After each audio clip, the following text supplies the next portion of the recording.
행복한 노후를 위하여 젊어서 하지 못한 취미생활을 하거나 자원봉사와 같이 의미 있는 일을 하면서 소득 창출을 위한 일을 하고 싶어하는 사람이 많습니다. 또 중요하다고 생각하는 것은 건강과 경제적 안정과 여유이며 자녀의 성공을 지원하는 데 적극적입니다.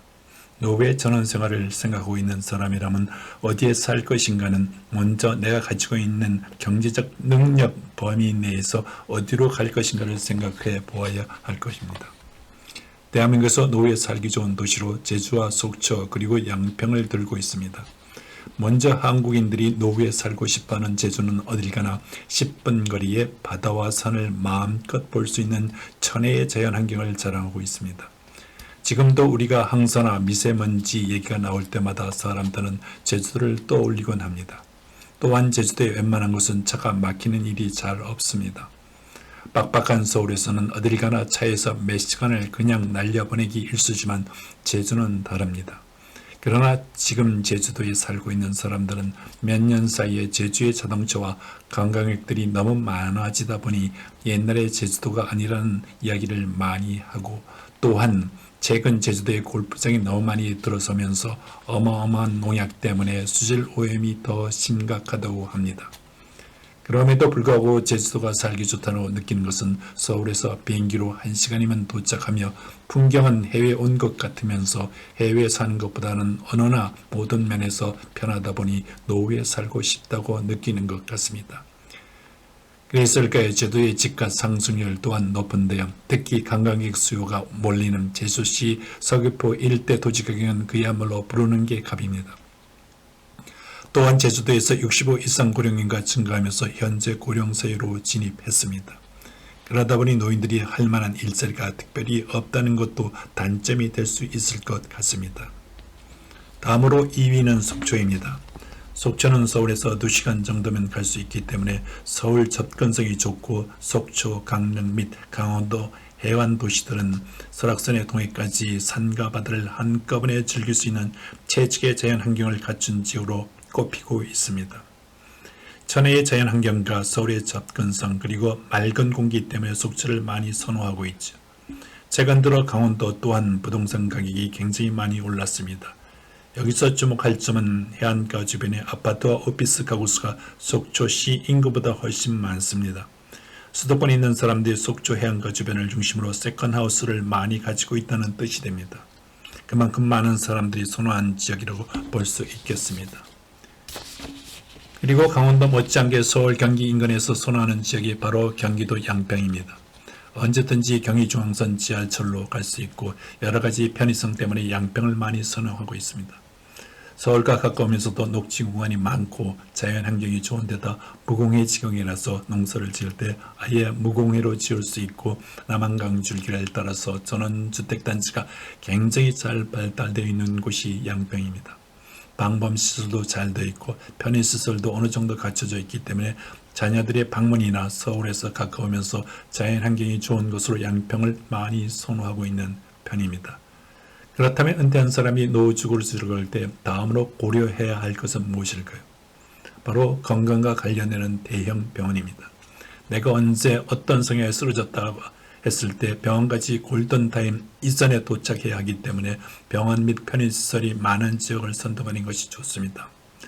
또한 우리가 65세가 넘으면 교통적 음식이 좋은 도시에서는 시간과 교통비를 절약하고 다양한 취미활동과 자원봉사를 할 수 있으며 소득 창출을 위한 일을 할 수 있는 가능성이 높은 지역이 좋습니다. 그리고 우리가 노후를 보낼 주고 환경을 다스릴 때 중요하게 생각하는 것은 바로 은퇴자금입니다. 내가 일부 가지고 있는 노후자금으로 집을 구하는데 모두 쓰면 절대 안 됩니다. 우리가 나이가 들수록 현금 흐름을 확보하는 게 가장 중요한데요. 특히 노후를 좋은 집에서 보내는 것도 좋지만 계속 일을 할 수 있을지도 모르는 상황에서 은퇴자금을 집에 전부 투자하는 것은 바람직하지 않습니다. 또한 서울의 집을 현재 보유하고 계신 분들은 전원생활을 하기 위해서 현재 있는 집을 팔고 지방으로 가시는 경우가 친구들 중에 종종 있습니다. 2020년 한국고용정보원의 자료에 의하면 전국 228개 도시 중 105곳이 인구 소멸지역으로 분리되고 있습니다. 그러면 인구 소멸 지역, 즉 인구가 사람이 한 명도 살지 않는 지역이 서서히 늘어나게 되며 결국 사람들은 병원이나 모든 인프라가 다 있는 도시로 몰릴 수밖에 없습니다. 그러다 보니 사람들은 비싸도 수도권을 벗어나기 힘들게 되지요. 이 때문에 나이가 들어 전원생활을 즐기고 싶은 분들이나 수도권에 있는 집을 가지고 있는 분들이 서울을 떠날 때 반드시 전세를 주고 가야 합니다. 서울에 있는 집을 팔고 지방으로 가면 서울로 돌아오기 힘든 것이 현실입니다. 따라서 전원생활을 즐기시더라도 서울에 있는 집을 매도하기보다는 병원을 자주 다녀야 할 시기에 다시 큰 병원들이 많은 도시로 이사 올 수 있는 집은 꼭 남겨두고 가시기를 추천드립니다. 또한 은퇴를 앞두고 계신 분들이 은퇴하면 한적하게 전원생활을 즐기며 시골에 가서 집 짓고 농사 짓고 살고 싶다는 분들이 굉장히 많은데요. 하지만 시골에 있는 땅을 사서 건축하는 것은 절대 하시면 안 됩니다. 이것은 어마어마한 노력에 비하여 좋은 결과를 보지 못하는 경우가 많습니다. 정말 노파선으로 가는 지름길이기도 합니다. 무엇보다 전원생활의 가장 큰 단점은 바로 한금성입니다. 아파트는 누구나 선호하는 부동산이기 때문에 필요하면 매매가 어렵지 않게 이루어지지만 전원주택의 경우 조건에 맞는 매수자를 찾기가 쉽지 않습니다. 전원생활을 하다가 생각보다 녹록지 않아 집을 팔고 다시 서울로 가야겠다고 생각할 때는 서울의 집값이 너무 올라 있고 힘들게 지은 집을 반값에 파셔야 할 것입니다. 또한 아파트와 달리 전원생활을 어쩔 수 없이 마을 공동체 활동을 해야 합니다. 도시에 오래 살아온 사람들은 마을 사람들의 텃세와 성향을 알 수 없기 때문에 마을 사람들과 섞이기가 쉽지 않습니다.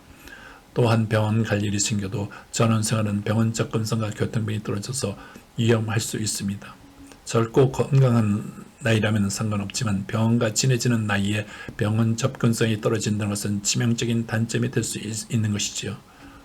뿐만 아니라 전원주택은 난방과 모든 걸 혼자 해결해야 하기 때문에 집에 무엇인가 고장이 나면 일일이 알아보고 고쳐야 하니 관리 비용이 만만치 않습니다.